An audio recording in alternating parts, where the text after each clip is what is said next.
Nous faisons ce que nous pouvons faire. C'est aller au niveau de la base, au niveau des agriculteurs, former, renforcer leurs capacités, leur faire savoir que cette forme d'agriculture, par des logiques d'agriculture paysanne, des connaissances et des pratiques endogènes que nos grands-parents faisaient. Et maintenant, on y inclut les techniques et les technologies modernes que la science nous a apportées. Donc cette forme d'agriculture est possible, mais nous savons qu'il faudrait aussi une volonté politique. Il n'y en a pas encore. Cette volonté politique ne nous suit pas encore. Nous prenons comme exemple l'autosuffisance en riz. L'autosuffisance en riz, nous savons que la grande partie des espoirs que nous avons pour cette autosuffisance, c'est dans la vallée du fleuve. Et c'est l'agriculture conventionnelle qui est pratiquée. C'est la riziculture avec un système de monoculture. Cela n'est pas durable. Dans la riziculture, on peut avoir des arbres, on peut avoir des canards qui vivent dans les casiers rizicoles, on peut avoir du poisson, mais là, vous ne mettez pas de pesticides.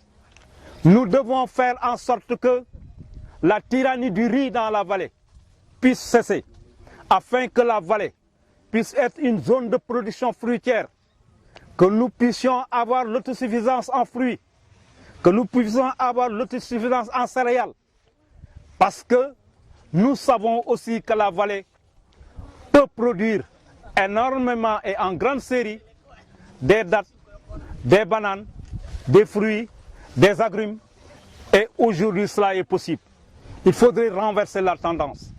Nous savons aussi que par rapport à cette zone des Niayes, demain, c'est l'horticulture, c'est-à-dire la production fruitière et légumière qui se passe dans la zone des Niayes va disparaître demain. Pourquoi? Parce que c'est une zone à ressources minières extrêmement importantes. Demain, la zone des Niayes sera certainement l'Eldorado minier du Sénégal. Il faudrait prévoir cela. L'horticulture va disparaître. Nous avons le zircon dans la zone des Niayes. Nous avons l'elminite. Nous avons la tourbe. Nous avons le verre. Nous avons le phosphate. Nous avons d'autres ressources naturelles et minières que nous ne connaissons pas encore. L'État devrait prendre les dispositions pour prévoir demain. Prévoir un camp militaire dans cette zone. Prévoir des forces de sécurité dans cette zone. Prévoir une université de géologie et de ressources minières dans cette zone. Prévoir que dans cette zone il y aura la richesse, machallah, il y aura l'emploi, il y aura très certainement l'investissement privé, direct, étranger qui va venir. Parce que ce qui l'intéresse, c'est le capital. Oui. Vous parlez de ressources naturelles, vous parlez également de la zone de Niayes. Oui. Vous proposez quoi comme cohabitation? Qu'est-ce qu'il faut dire? Est-ce que le plan que vous êtes en train de préparer prend en compte ça? Et c'est quoi? Qu'est-ce que vous avez fait? Ce que nous prévoyons, c'est véritablement d'aller vers une réflexion collective, prospective. Ce ne sera pas nous qui allons définir les solutions, mais c'est le pays dans sa globalité qui va définir cela, sous l'égide du gouvernement. Avoir une commission multipluridisciplinaire, avec beaucoup de disciplines, aller vers une étude approfondie, pour voir dans 20 ans, qu'est-ce que la zone des Niayes deviendra. C'est ce que vous demandez? Ce que nous demandons.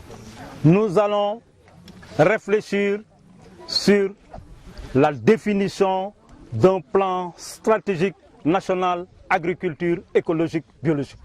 Nous allons d'abord analyser les systèmes de production de la zone des Niayes et de la Petite Côte, les régions de Dakar et de Thiès, et réfléchir sur le meilleur aménagement possible pour le Sénégal. Et nous pensons que c'est à partir des 6 zones agroécologiques du Sénégal. La zone Casamance, la zone centre-est, la vallée du fleuve, la zone sylvopastorale, le bassin arachidier et la zone des Niayes et la Petite Côte. Et c'est à partir de ces zones agroécologiques que le Sénégal va se développer. Et ensuite, le Sénégal va se développer au sein de la CEDEAO, non pas au sein de l'UEMOA, qui doit être seulement une transition, mais au sein de la CEDEAO. Et la CEDEAO va se développer au sein de l'Union africaine. C'est ça, véritablement, la planification la plus stratégique pour le Sénégal. Et au niveau national, alors l'échelle de planification la plus petite serait la commune. Et l'échelle de planification macro, c'est la zone agroécologique. Donc, faisant de la région une collectivité locale est une erreur. Faire du département une collectivité locale, pour nous, c'est une erreur. Et nous pensons que le développement du Sénégal, le développement, ce sont les grands ensembles.